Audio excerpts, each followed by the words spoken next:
이별 후 가장 먼저 드는 생각이 있습니다. 이 관계는 정말 끝난 걸까? 아니면 아직 재회 가능성이 남아있을까? 그러나 대부분의 사람들은 잘못된 기준으로 판단합니다. 헤어질 때 상대가 차갑게 말했는지, 연락을 끊었는지, 차단했는지로 단정합니다. 그런데 이별할 때 말투와 행동만으로는 재회 가능성을 판단하기 어렵습니다. 왜냐하면 상대가 헤어지려고 한다는 것은 나에 대한 부정적 이미지가 극대화되어 있는 상태이기 때문입니다. 이때는 대부분 단호하게 행동합니다. 진짜 중요한 건 따로 있습니다. 사랑이 사라졌는지, 아니면 감당할 수 없어서 멈췄는지, 이 두 가지는 완전히 다른 이별입니다. 지금부터 말씀드릴 이별은 재회 가능성이 있는, 재회 성공률이 높은 이별 유형입니다. 첫 번째, 감정이 식은 게 아니라 충동적인 이별입니다. 말다툼 끝에 욱해서 헤어졌거나 서로 상처 주는 말을 주고받다 감정이 폭발한 경우입니다.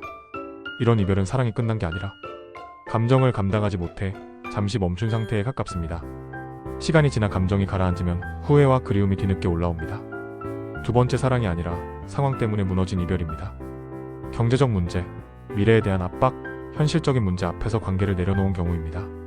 이때 상대는 당신이 싫어서 떠난 게 아닙니다. 버티는 게 너무 힘들어서 놓은 겁니다. 상황이 정리되면 가장 먼저 떠오르는 사람이 바로 당신이 될 가능성이 큽니다. 그런데 여기서 착각하는 사람들이 있어요.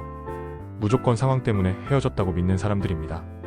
그런데 대부분의 상황 이별은 상황 문제 외에 나에 대한 마음이 식었거나 다른 문제가 복합적으로 얽혀있는 경우가 대부분입니다. 이 경우는 상황 문제가 해결된다고 재회가 되는 것은 아닙니다. 근본적인 문제 해결에 초점을 맞춰야 합니다. 세 번째, 소통 방식이 계속 어긋났거나 오해가 생긴 이별입니다. 사랑은 있었지만 소통 방식이나 오해로 인해 갈등이 되었던 관계입니다. 이별 후 시간이 지나면 상대는 사람보다 방식이나 오해가 문제였다는 걸 깨닫습니다. 변화 가능성이 보이는 순간 재회는 현실적인 선택이 됩니다. 이때 오해는 반드시 풀어야 합니다. 그 오해 때문에 재회가 안 되는 경우도 있으니까요. 네 번째, 애착 유형이 충돌했던 이별입니다. 불안형과 회피형이 흔한 예인데, 가까워질수록 불안해지는 사람과 그 불안을 견디지 못하고 멀어지는 사람, 이 조합의 이별은 유독 재회 가능성이 높습니다. 거리감이 생기면 오히려 감정이 회복되는 역설이 나타나기 때문입니다. 다섯 번째, 이별 후에도 정서적 연결이 완전히 끊기지 않은 경우입니다. 연락을 완전히 차단하지 못하거나 당신의 소식을 은근히 확인하거나 무의미한 안부가 오가는 관계, 이건 미련이 아니라 아직 관계를 놓지 못했다는 신호일 수도 있습니다. 여기서 중요한 이야기를 하나 드리겠습니다.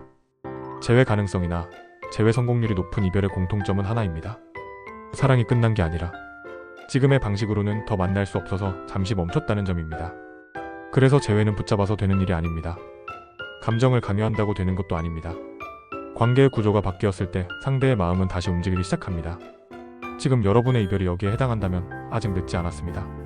그러나 같은 모습으로 돌아간다면 같은 이별을 반복될 뿐입니다. 재회는 과거로 돌아가는 게 아니라 전혀 다른 관계로 다시 시작하는 선택입니다. 물론 예외 법칙은 항상 존재합니다. 오늘 영상이 도움이 됐다면 좋아요와 구독 잊지 마시고요. 궁금한 점이 있거나 다른 의견이 있다면 댓글 남겨주세요.